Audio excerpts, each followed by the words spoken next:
สบายดีมื้อนี้น้องสิมาอธิบายเกี่ยวกับบาดแผลว่ามันเป็นแนวใดมันเป็นหยังเนาะในวิธีการรักษาบาดแผลบาดแผลแม่นการฉีกขาดของกล้ามเนื้อในร่างกายเช่นก้อนซีนหนังเส้นเลือดบาดแผลพาให้เลือดออกได้และเป็นประตูของเชื้อพยาธิเข้าสู่ร่างกายของคนเฮา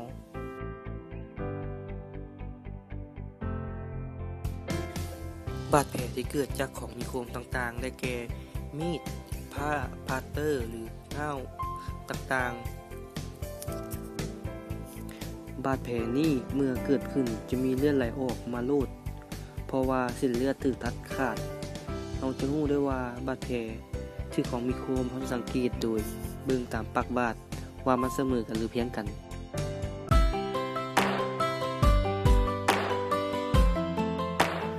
บาดแผลชนิดนี้จะมีลักษณะเป็นมุมกว้างและบ่สม่ำเสมอกันบาดแผลนี้มักเกิดขึ้นจากเครื่องจักรทับหรือหนีบสัตว์กัดหรือถูกระเบิดต่างๆ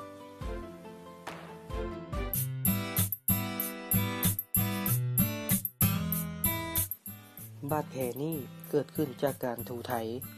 การบางเรื่องการแล่นล่มการลากแกหรือขูดเก่าจนเฮ็ดให้บาดแผล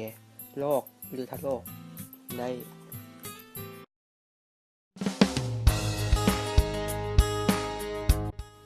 บาดแผลที่เกิดจากของแหลมต่างๆนี้ได้แก่เข็มไม้เสียบเอ็นหรือเหล็กตะปูต่าง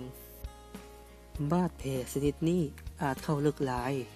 เพราะคนส่วนหลายบ่ฮู้เอาใจใส่เพราะปากบาดมันจะมีลักษณะขนาดน้อยบาดแผลชนิดนี้สามารถเป็นอันตรายอย่างรุนแรงเพราะเชื้อพยาธิถูกขังอยู่ในบาดสามารถให้เกิดพยาธิทะยักได้อย่างง่ายดายวิธีการรักษาบาดแผลต่างๆ